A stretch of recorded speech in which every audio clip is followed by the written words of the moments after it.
नाम है अंतर ध्यान।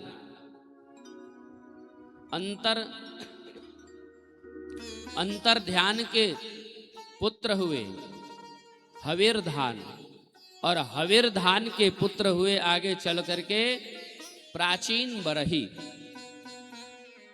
राजा प्राचीन बरही दान तो करते, लेकिन यज्ञ करते धर्मात्मा तो हैं, लेकिन यज्ञ के नाम पर अनेकों हजारों निरपराध अश्वों के जीवों की बलि कर देते। नारद जी पहुंचे यज्ञ मंडप में, बोले राम राम, ये प्राचीन बरही क्या कर रहे हो? बोले कि बलि देने जा रहे हैं। बोले कहाँ लिखा है? बोले हमने पढ़ा है कि यज्ञ के बाद अश्व की जीव की बलि दी जाती है। बोले कहाँ लिखा है? नारद जी ने कहा कि प्राचीन बरही, तुम अपराध कर रहे हो, ऊपर देखो। जैसे प्राचीन बरही ने ऊपर देखा, सारे जितने की बलि दिया था प्राचीन बरही ने, सब इंतजार कर रहे हैं अपनी बारी की, और इशारा कर रहे हैं कि जैसे तुमने मेरे साथ किया वैसे ही परिणाम तुम्हें भी भोगना पड़ेगा। प्राचीन बरही ने कहा, हे नारद जी, मेरा मार्गदर्शन करिए, हम क्या करें, मुझसे भूल हो गई। तो कहा, राजा ने कहा मेरी बात समझ में नहीं आई, क्या करें? तो नारद जी ने कहा, जब जीव को जब समझ नहीं आता तो अपराध कर बैठता है। नारद जी ने एक बड़ा सुंदर उपाख्यान बताया, भागवत में इसको कहते पुरंजन आख्यान। पुरंजन एक राजा था, और पुरंजन के सखा का नाम था अविज्ञात। अविज्ञात का मतलब जो ज्ञात न हो। न ज्ञातुम यह स अविज्ञात, और जो किसी के द्वारा जाना न जा सके वह अविज्ञात है। वह अविज्ञात नाम का सखा को साथ में लेकर के पुरंजन और सुंदर नगर की तलाश में चल पड़ा। गीता में लिखा है कि नव द्वारे पुरे देहि नैव कुर्यन्न कारयन। ये जो हमारा शरीर है, इस शरीर में 9 द्वार होते हैं। इस शरीर में कितने द्वार हैं? 9 द्वार हैं। 9 द्वारे पुरे देहि नैव कुर्यन्न कारयन, गीता का श्लोक। कौन कौन सा शरीर का 9 द्वार है? तो 2 आंख, 2 नाक,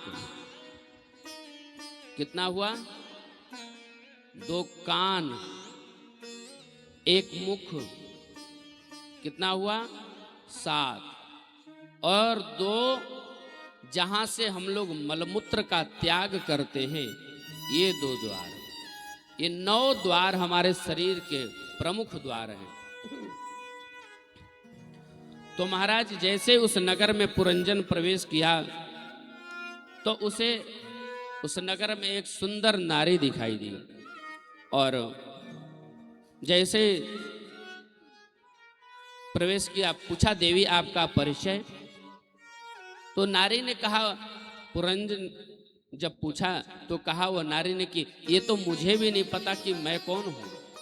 तो वह पुरंजन ने उस स्त्री को अपना लिया और उसको अपना ही नाम दे दिया। कहा मेरा नाम पुरंजन है, तुम्हारा नाम पुरंजनी। अब इतना पुरंजन पुरंजनी पर मोहित हो गया कि पुरंजनी खाए तो पुरंजन खाए, और जब पुरंजनी सोए तब पुरंजन सोए। जब पुरंजनी रोने लगती तो पुरंजन भी रोने लगता था। मतलब हर परिस्थिति में वैसे ही कार्य करने लगा। तो महाराज नगर में वास कर रात्रि नगर में इधर पुरंजन नाम का जो जीव है नगर में वास कर रहा है। रात्रि में नगर में रहने वाले सब लोग सो जाते हैं, पर इसका ध्यान प्रधान द्वार पर है। इस द्वार पर एक पंच प्राण वाले फण नाग बैठा रहता है। पंच प्राण क्या है? प्राण, अपान, व्यान, उदान, समान, ये पंच प्राण है। 5 फण वाला नाग, इसको पंच प्राण कहते हैं। जब सब सो जाते हैं तब सारी इंद्रियां भी सो जाती हैं, लेकिन ये प्राणी कभी नहीं सोते।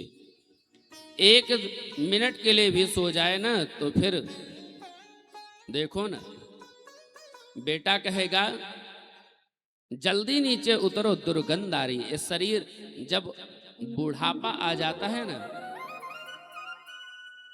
तो सबको त्यागने लगता है धीरे धीरे। अपने नवयुवक नव चेतन शरीर को सब कुछ मानता है, लेकिन जर्जर अवस्था में जब जाता है तो छोड़ने लगता है उसको। उस नगर में एक राजा है, उस नगर का राजा चंडवेग। और महाराज चंडवेग कहते हैं काल को, चंडवेग कहते हैं काल को। और इस शरीर पर जब चंडवेग का प्रभाव पड़ता है, काल का प्रभाव पड़ता है, तो ये शरीर जर्जर होने लगती है। जर्जर यानी बुढ़ापा होने लगता है। तो महाराज बहुत समझाता है।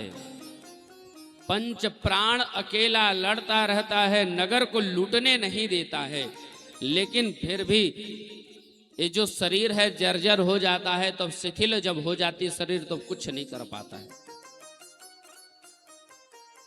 वैसे ही शरीर पर जब बुढ़ापा जब अपना दिखाता है, ये शरीर कुछ काम नहीं कर पाता। मौत की जब पहली घंटी बजती है तो महाराज बाल सफेद होने लगते हैं। और कहते हैं कि अभी भी समय है, हाथ में माला लेके भजन कर ले, लेकिन मानता नहीं। कहता नहीं अभी हम जवान हैं। बालों को केस में कलर करके और जवान दिखता अपने आप को। कहता कि नहीं अभी मैं तो जवान हूं। लेकिन महाराज मृत्यु की जब दूसरी जब घंटी बजती है तो आंखों से दिखना भी कम हो जाता है। वो कहता है कि अब तो भजन कर ले, दिखना कम होता है। तो क्या करता है, डॉक्टर के पास जाएगा और आंखों में लेंस लगवा लेता। कहता है मुझे दिख रहा है। लेकिन मृत्यु तो अपना प्रभाव छोड़ती ही छोड़ती है। तीसरी घंटी बजती है, चौथी घंटी बजती है,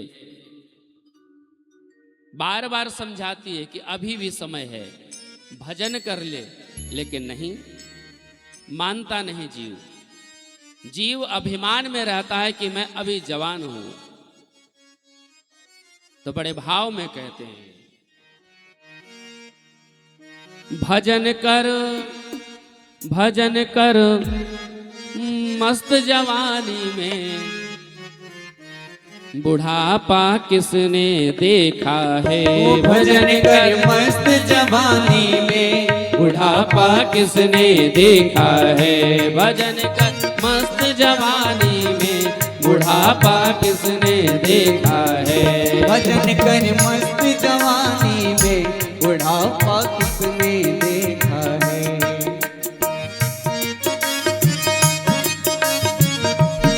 बोले वृंदावन बिहारी लाल की जय हो।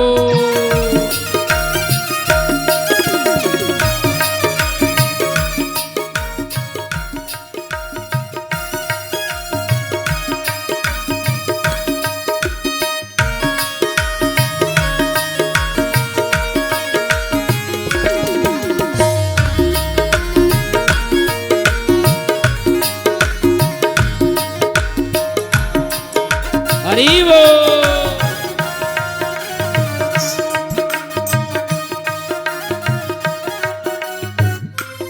राधे।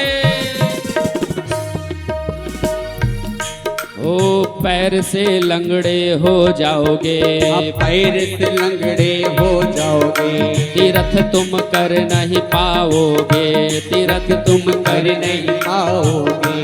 पैर से लंगड़े हो जाओगे, पैर से लंगड़े हो जाओगे, तीर्थ तुम कर नहीं पाओगे, तीर्थ तुम कर नहीं पाओगे।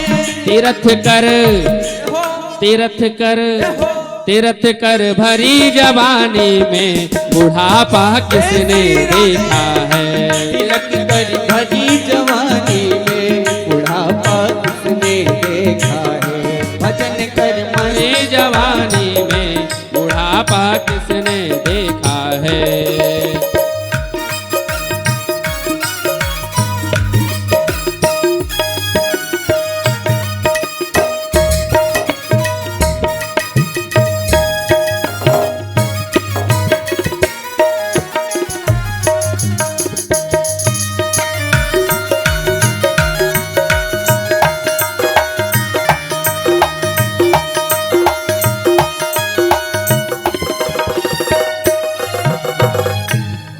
आँख से दिखना बंद हो जाएगा, आँख से दिखना बंद हो जाएगा, आँख से दिखना बंद हो जाएगा, आँख से दिखना बंद हो जाएगा।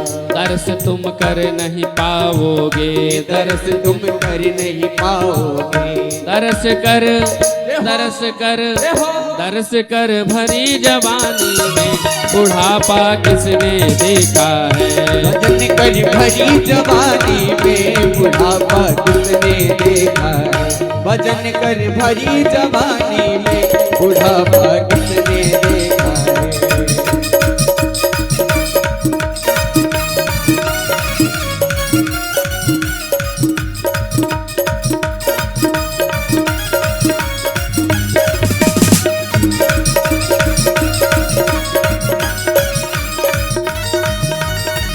कर लो भजन, जय हो राधे।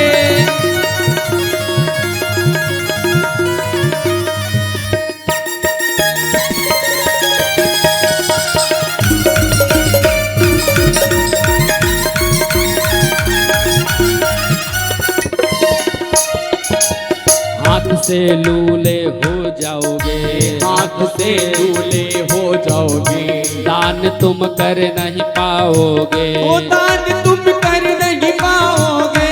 दान कर, देखो दान कर, दान कर भरी जवानी में बुढ़ापा किसने देखा है। भजन कर भरी जवानी में बुढ़ापा किसने देखा है।